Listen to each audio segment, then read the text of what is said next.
What's up? This is your host Christopher Michael Cooper coming at you on Grailing Input TV, and this Life is Not Pretend creatively spoken podcast out of SoundCloud.com, which is available on Google Play. But anyways, I want to jump into this video and podcast today, and we are going to cover what are the different styles of art. Now, any subscriptions and likes and shares would be a plus, but let's jump into it. What are the different styles of art? The answer is part of the exciting part of the 21st century is the range of and different styles of art. In the late 19th and 20th century, people saw artists make huge leaps in painting styles and drawing styles. The changes were influenced by technology and advances because inventions such as photography, as well as social and political world events that unfolded. These are the major art styles from most realistic to the least realistic. And number one, we're going to start out, number one is realism. Realism, which is the art style that the majority of people regard as real art, is art where the subject of the painting looks a lot like the actual real thing instead of being stylized or abstracted.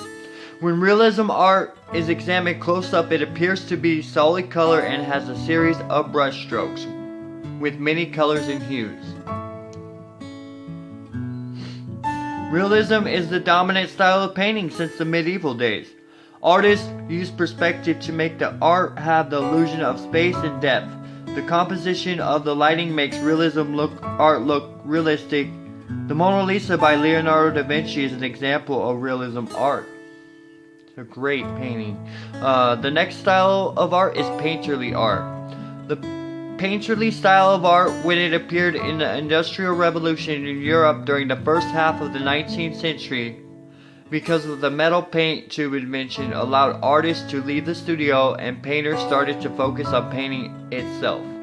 Subjects were created realistically, but painters made no attempt to hide their technical work. Painterly art emphasizes the act of painting itself using characteristics of brush stroke and pigments. Painterly artists don't try to hide what was used to create the painting by smoothing textures or removing marks left by the brush or removing marks left by other art tools used. Henri Matisse is an excellent painterly art example. The next style of art we're going to cover is Impressionism art. Impressionism appeared in the 1880s in Europe. Artists such as Claude Monet sought to catch light not through detail of realism, but instead with gesture and also illusion. Objects keep their realistic appearance but still have a vibrancy about them that is unique to its style.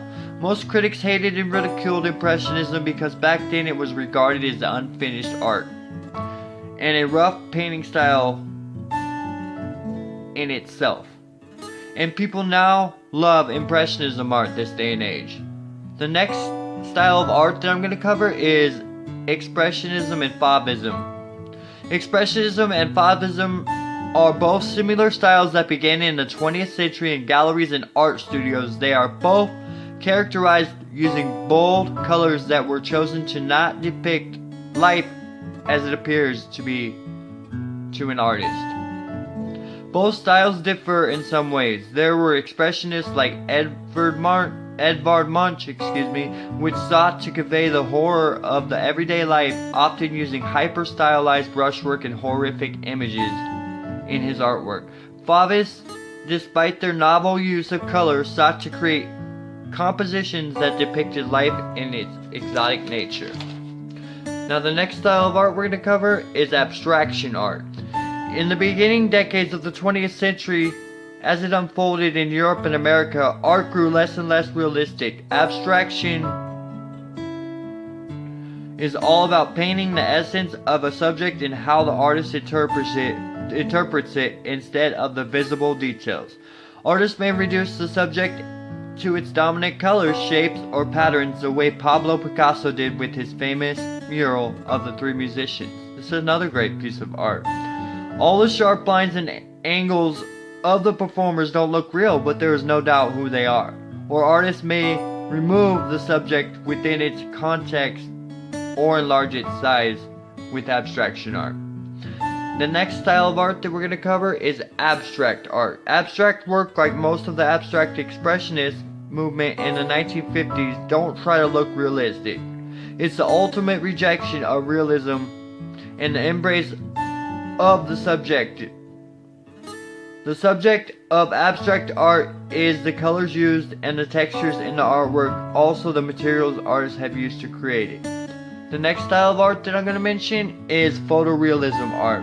Photorealism was developed in the late 1960s and 70s in the reaction to abstract expressionism, which had dominated art since the 1940s.